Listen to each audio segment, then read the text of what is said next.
ಮಗ ಇಷ್ಟರಲ್ಲೇ ರಾಯ್ಡುಗೆ ನಮ್ಮ ಆರ್ ಸಿ ಅಭಿಮಾನಿಗಳಿಂದ ಬಿಲ್ಡ್ ಆಗೋರು ಮಾಂಜಾಗಳು. ಯಾಕೆ ಅಂತಂದರೆ ಆರ್ ಸಿ ಬಿ ಗೆದ್ದಾಗಿದ್ದ ಸಿ ಎಸ್ ಕೆ ಮೇಲೆ ಈ ರಾಯ್ಡದು ಬರೀ ಇದೇ ಕೆಲಸ ಆಗ್ಬಿಡುತ್ತೆ. ಒಂದಾದ್ಮೇಲೆ ಕಮೆಂಟ್ ಪಾಸ್ ಮಾಡ್ತಾನೆ ಇದ್ದಾನೆ. ನಮ್ಮ ಸಿ ಎಸ್ ಕೆ ಮೇಲೆ ಆರ್ ಸಿ ಬಿ ಗೆದ್ದಿದ್ದಕ್ಕೆ ಅವಾಗೊಂದು ಪೋಸ್ಟ್ ಕೊಟ್ಟಿದ್ದ, ಏನೋ ಬೀದಿಲೆಲ್ಲ ಹಿಡ್ಕೊಂಡು ಓಡೋದೆಲ್ಲ, ಗುಡ್ ಸೆಲೆಬ್ರೇಷನ್ ಮಾಡೋದೆಲ್ಲ, ಅವ್ರಿಗೊಂದು ಕಪ್ಪು ಸಿ ಎಸ್ ಕೆಯಿಂದ ಕೊಡಿಸ್ತೀನಿ ಅಂದ್ಬಿಟ್ಟು ಇವಾಗ ವಿರಾಟ್ ಕೊಹ್ಲಿ ಆರೆಂಜ್ ಕ್ಯಾಪ್ ತೊಗೊಂಡಿರೋದಕ್ಕೆ ಅದಕ್ಕೂ ಒಂದು ಕಮೆಂಟ್ ಆಗಿದ್ದಾನೆ ಗುರು. ಏನಂತ ಅಂತಂದರೆ ನೋಡ್ರಿ, congratulation KK to standing up for star walk to like Narine Russell and Starc we've been seen this over the years ಅಂತ ಹಾಕೊಂಡೆ. ಅಂದರೆ ಅವ್ರು ಗೆದ್ದಿರೋದಕ್ಕೆ ಇವ್ರಿಗೆಲ್ಲ ಶ್ಲಾಘನೆ ಮಾಡೋನು KK ಅವ್ರಿಗೆ. ಆದರೆ ಇಲ್ಲಿ ನೋಡಿದೆ, it's not the orange cap that wins you the IPL.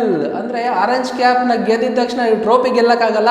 ಅಂದರೆ ಎಲ್ಲರೂ ಕಾಂಟ್ರಿಬ್ಯೂಟ್ ಕೊಡಬೇಕು, ಲೈಕ್ 300 ರನ್ಸ್ ಈಚ್. ಅಂದರೆ ಎಲ್ಲರೂ ಒಂದು 300 ರನ್ ಆದರೂ ಈಚ್ ಕಾಂಟ್ರಿಬ್ಯೂಟ್ ಕೊಡಬೇಕು ಒಂದು ತಂಡಕ್ಕೆ.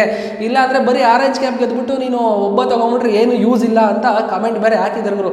ಇದನ್ನು ನೋಡ್ಬಿಟ್ಟು ಒಂದು ಕಡೆ ಈ ಥರ ಮಾತಾಡ್ಬೇಕಾದ್ರೆ ಕೆವಿನ್ ಪೀಟರ್ಸನ್ ಬೇರೆ ಅವ್ರಿಗೆ ವಾಂಚಿದ್ದಾರೆ. ಏನಂತಂದರೆ ಈ ಥರ ಮಾತಾಡ್ಬೇಕಾದ್ರೆ ಆರೆಂಜ್ ಕ್ಯಾಪ್ ಬಗ್ಗೆ ಮಾತಾಡ್ಬೇಕಾದ್ರೆ ವಿರಾಟ್ ಕೊಹ್ಲಿಗೆ, ನೀನು ಜೋಕರ್ ಕಣಲೇ, ನಿನ್ನ ಸೈಡ್ ಹೋಗೋ ನೀನು ಹಂಗೆ ಹಿಂಗೆ ಅಂತ ಬೈದ್ಬಿಟ್ಟವ್ರೆ. ಒಂಥರ ಅವಾಗ ನೋಡ್ಬೇಕಾಯ್ತು ಅಂಬಾಟಿ ರೈಡ್ ಮುಖ ಒಂಥರ ಸಪ್ಪೆ ಆದಂಗೆ ಹೋಗೋಯ್ತು. ಏನು ಗುರು ಈ ಥರ ಬೈದ್ಬಿಟ್ಟ ಇವನು ಅಂದ್ಬಿಟ್ಟು. ಈ ಥರ ಬೈದ ಇನ್ನೇನು ಗುರು, ಆರೆಂಜ್ ಕ್ಯಾಪ್ ತೊಗೊಂಡಿದ್ದಾರೆ ಅಂದರೆ ಒಂದು ರೇಂಜ್ ಇರ್ತದೆ ಅಂತ, ಅವ್ನ ಪರ್ಫಾರ್ಮೆನ್ಸ್ ಆ ಪೀಕ್ ಲೆವೆಲಾಗಿ ಇರ್ತದೆ ಅಂತಲೇ ಹೇಳ್ಬೋದು. ಅಂಥ ಪರ್ಸನ್ನ ನೀನು ತೊಗೊಂಡೋಗಿ ನೀನು ಒಂಥರ ಡಿಗ್ರೇಡ್ ಮಾಡೋಕ್ಕೆ ಟ್ರೈ ಮಾಡಿದ್ರೆ ಉಗಿದಂಗೆ ಇನ್ನೇನು ಹಂಗೆ ನಿನ್ನ ಮೇಲೆ ತೊಗೊಂಡೋಗಿ ಇರಿಸ್ತಾರೆ.